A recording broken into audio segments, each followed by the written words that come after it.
If you need to cancel a pending transfer on Insight 2026, follow these straightforward steps to ensure the process is completed successfully. Step 1. Log into your account. Access your Insight 2026 account by entering your username and password. Make sure you are using a secure internet connection. Step 2. Navigate to the Transfers section. Once logged in, locate the Transfers section in the main menu. This is where you will find all your pending and completed transfers. Step 3. Locate the pending transfer. Don't continue before doing this.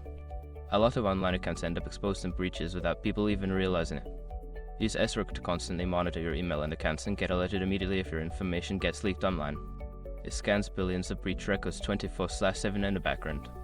And honestly, for a few dollars a month, it's something everybody should probably have. Link in the description. Step 4. Select the transfer to cancel. Click on the pending transfer you want to cancel. This will open up more details about the transfer, including options for cancellation. Step 5. Confirm cancellation. Look for the Cancel Transfer option and click on it. You may be prompted to confirm your decision. Follow the on-screen instructions to finalize the cancellation. After completing these steps, you should receive a notification confirming that the transfer has been successfully cancelled.